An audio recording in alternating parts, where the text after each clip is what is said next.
is Janelle Diljon. I'm a first grade teacher here at Seton Elementary, and I teach literacy. Younger children are visual learners. They need to access information in different ways. So I always start with the see part, and I'm asking them questions just based on what their eyes are seeing. And then I want them to think about it. But thinking isn't something that I can say just look at, right? So it's a process that they have to do in their mind. And when they're thinking, a lot of times that's when I'm pulling in connections for them. Children have very scattered brains, right? But if they're able to make connections, it's kind of tying the material in. And then you're able to have them ask questions. This is the wonder piece. And that starts with my questioning, but it also is the process that I took them through See, Think, Wonder.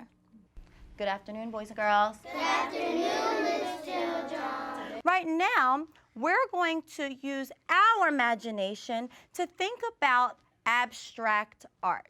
What do you have to use to help you come up with what that artist might have made? Zoe? Your head. You have to use your head and your mind and your creativity. Yes? And your imagination. And your imagination. Very good. Kandinsky used his imagination and his mind to then put whatever's in his mind onto his canvas, okay? So are you guys ready to get started? Yeah. Okay, I am going to pass out a clipboard. I want you to look at all parts of the art. So scan with your eyes. If you even need your finger to help, you can put your finger, just take a look at the top, go along the outside, go down, go to the bottom. Think about what captured your eye first. Take your Post-it note that has your name on it, and it has that arrow. You're going to take it and you're going to put it on whatever you saw first. It might be a color. It might be a line.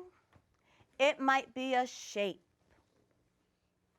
Now, I want you to think about how would you describe whatever that is. I just want you to think about it, and when you have that thought, put it in your head. So, you guys have a very big picture. When you flip it to the back, you're going to be writing about what you see. What do you see? I see gray. Gray. Point to what's gray. This. Okay, so think about what shape that looks like and write that. What you're going to do is you're going to turn and talk. So turn and talk. Eyes to eyes. Somebody's new. I listen to you. You listen to me. You are going to show your partner your clipboard, and you're going to talk your partner through what you saw. I see a green shape. I heard you say you see a green shape. I see a circle and it's orange. Turn back. Turn back. Who would like to share what they saw? When you share it, you're going to come on up and actually point on this big canvas to what you saw. Aaron, come on up. You are going to say, I see. I see a ship. What do you see that lets you know that that might be a ship? Because the flag and this brown stick. Point to where the flag might be. Okay, and then you see the brown stick. Can you take the pointer and draw a line where you think the brown stick is? Okay, thank you, Aaron. Samantha, come on up. Samantha, using the stem I see, tell me what you see. I see a red triangle. A red triangle. Okay, so she's using color and shape to describe what she sees. Thank you. Samaya, come on up and tell us what you see. Can you tell us what you see, Samaya? I see a shark. A shark. And what lets you know that that might be a shark? Because I see teeth. See teeth. Point to the teeth. Okay, thank you. Does anybody see something different or something else? Ella, I see the what is that? blue one. Blue. Okay. Lily. A jellyfish? A jellyfish. Come on over. What makes you think that could be a jellyfish? Because jellyfish has stingers and these look like the stingers. Okay, thank you. Where do you think that jellyfish might be? In the ocean? In the ocean. All right. I want you to really tighten those thinking caps up. When you see this and you're looking at the colors and the shapes and the lines, what does this make you think of? Look at your piece of art again, and we're going to make some connection. Using the sentence frame, I think, I'd like you to raise your hand and tell me, what do you think this piece of art makes you think of? It makes me think like I'm in a pool. In a pool. Why would you say in a pool? Because it has like gray things and some water has gray things. Okay, some water has some gray that you're able to make a connection with. Jesus. I think that is this the park? So we're gonna save that question, okay? Does it make you think of a park? Okay. Yeah. Sigh. It makes me think of the noisy paint box. Why does it make you think of the noisy paint box? We just read that story.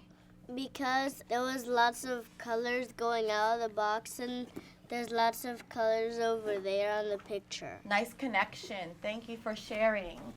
I'm gonna go to Beckett in the back. It makes me think of a flea's bite. A flea's bite? Why would you say that?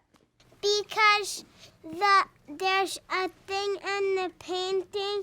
It's like there's a blue body and there's like a stinger. And I think it looks like a flea. Can you point to the flea and the stinger on yours? Okay, I can make that connection with you. Gabe. It makes me think of an ocean. Like it makes look like that's the boat and that's the bird flying overhead. So some of the things that you're seeing makes you draw connections and think about some other things that you've seen before. Well, now you're going to have the opportunity to ask some questions and tell me, what are you wondering? You told me what you saw. You told me what you're thinking. Now you're going to tell me, what do you want? What more do you want? What would you want to learn about our artist or about the picture? You are going to be using the question stem, I wonder. Can we say that? I wonder. Look at your picture again. What are you wondering? Brando. I wonder if this is the beach. You wonder if this is the beach. Crystal. I wonder what is the name. Okay, what is the name of this picture? Samantha. I wonder what is this. What is this? Okay. What do you wonder? Yes. I wonder is this a bridge? A bridge. Okay, so a bridge has that arch. I see you drawing your finger along an arch in the picture. If you could ask the artist one question, what would you ask him? Gabe. What is the painting exactly supposed to be of? What is it exactly supposed to be? Tell me specifics. Yes. Levi. How you paint it. Is it so easy or is not that? So was this easy or hard to make? Okay. When was he born? Is he still alive? Do you still have hair? Do you still have hair? I'm going to tell you the title of this piece of art. Before I tell you the name of this, I want to know, what would you name this piece of work? Earthquake. Open space. Crazy zoo. Messy zoo. Open ocean. At the beach. Tsunami. Open tsunami. It's like an earthquake. Tsunami. Open tsunami. Open tsunami. Okay. The artist named this Sea Battle. Sea battle. Sea Battle. I see Zoe, she's going like this. Now that I told you that this is called Sea Battle, is there anything different that you see? or anything else that you see? Take a second to look. I see like the shark is biting the fish. Sorry, okay, so the shark is biting the fish. So where might they be? Right here in the ocean. Oh, so they're going to be in the ocean. Okay, thank you. Yes, Some flames. flames. Where do you see flames? Thank you. You're welcome. Like here, like that. Okay, flames. You guys did a really amazing job interpreting this piece of art, this abstract art. You guys made a lot of connections and you were able to articulate or tell me what you saw, what you thought, and the questions you had for the artist and for the piece of art. You guys give yourself a pat on the back. I did an amazing job. Because they're so young and they're so excited about learning, their imagination takes them any and everywhere. And so if I have those questions to reel them in a little bit, it's very helpful, but I love their creativity.